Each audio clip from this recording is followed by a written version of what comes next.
I'd love to ask him questions at a time like this. So if we come here and we do politics of bow and go, this is not a period we should say bow and go. Even Donald Trump is on our neck. We have not yet asked him what his response will be to Donald Trump, the President of America. He is not just anybody.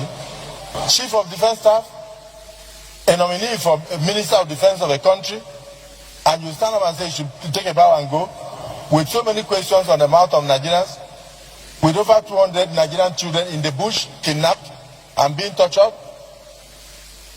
His appointment is heralded all over Nigeria with happiness, because Nigerians believe he has something to offer. Give the man an opportunity to give Nigerians hope.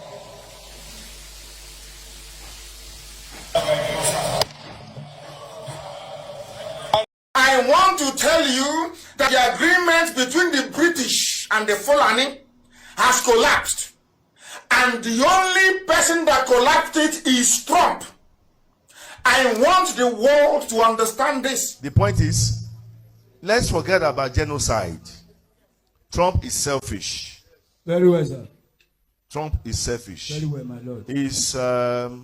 He wants Nigeria resources. Very well, sir. So, but he just want to use genocide, yes, sir, as avenue very well, sir, to take over Nigeria's government. Oh, yes.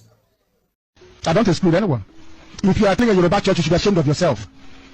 Anybody attending a Pentecostal church with a Yoruba pastor is an idiot, a complete fool, an imbecile. I have no time for them. They are worse than Boko Haram. They are very, very foolish. If your pastor is Yoruba, you are not fit to be a human being. Hello, Biafrans and lovers of freedom. You've just heard a message that echoes the cries of the oppressed and the resolve of the free. At Biafra Battle Cry TV, we stand firm in amplifying voices that challenge tyranny and defend humanity. Stay vigilant, stay united, and never stop speaking truth to power. Until next time, keep the fire of freedom burning.